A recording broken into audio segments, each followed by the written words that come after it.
Hey folks, welcome back to the VCOS Symposium in the Sun, coming live from Clearwater Beach, Florida. I am joined now by Chief Brita Horn from the Rock Creek Volunteer Fire Department in Colorado, right?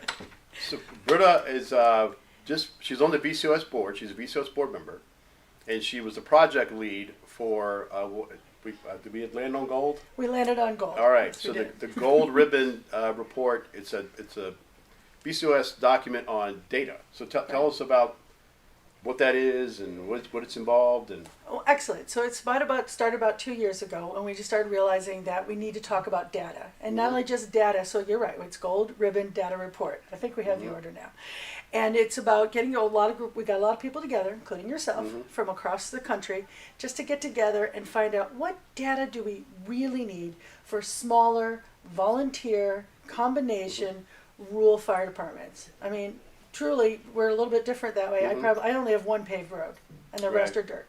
Wow, yeah.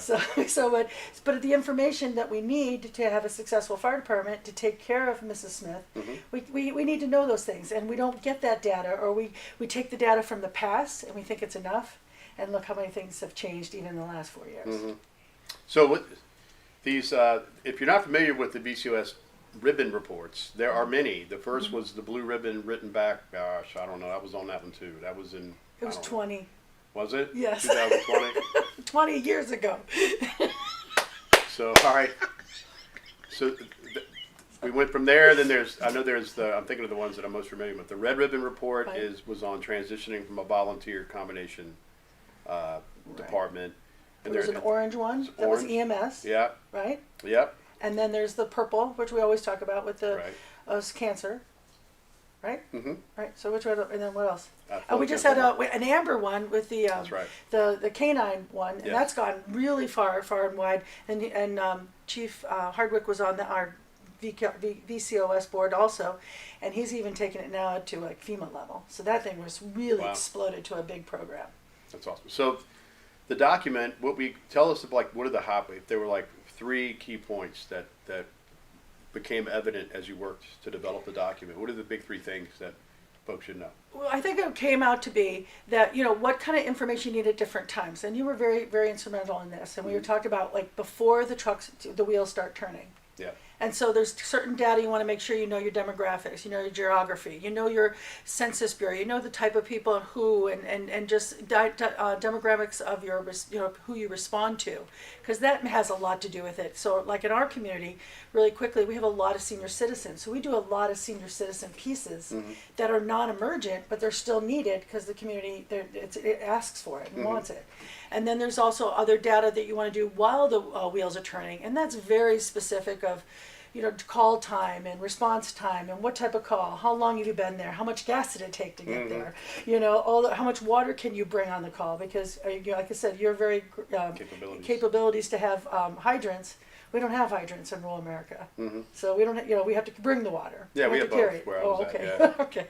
And then when the wheels stop turning, like when you get back to the station, how do you make sure you got all the equipment running again? Making sure you're taking care of the inventory, making sure the gas tank is filled, making sure even the windshield washer fluid is filled.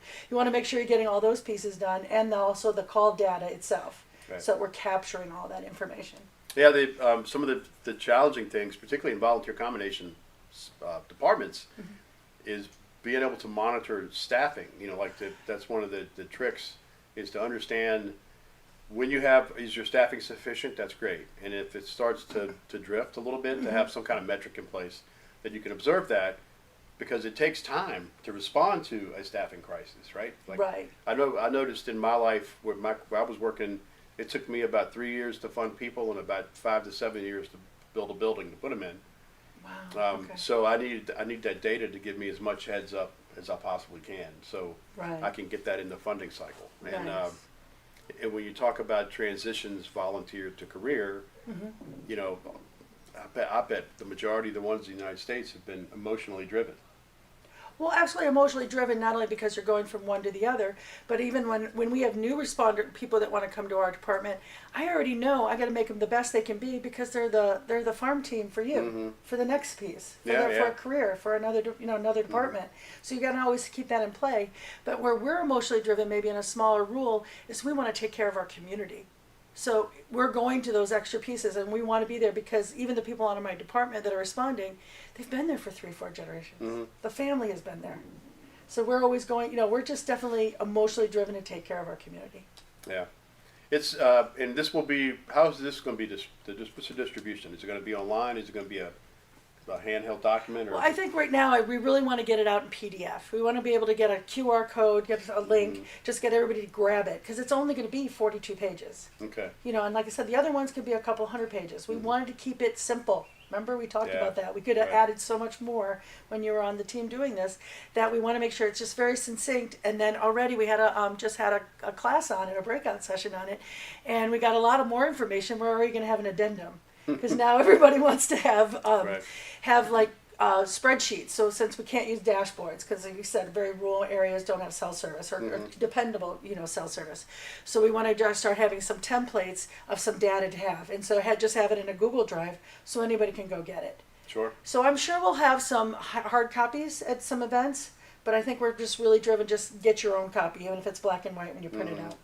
All right, we'll be looking for that. It'll be popping up on the website. You know, there'll be. The email blast will go out. We'll push it out. Don't worry. And that's another interesting thing about this particular symposium. You can also come and learn in sitting workshops where you learn about what's really happening in real time. So the people that are at the symposium got to see the elements of the document before it's ever been released. Absolutely. And in this case, had input on even expanding the document in the future. Exactly. We want to hear from everybody. Right. So this is definitely the place you want to be if you know, even if you're in the rule.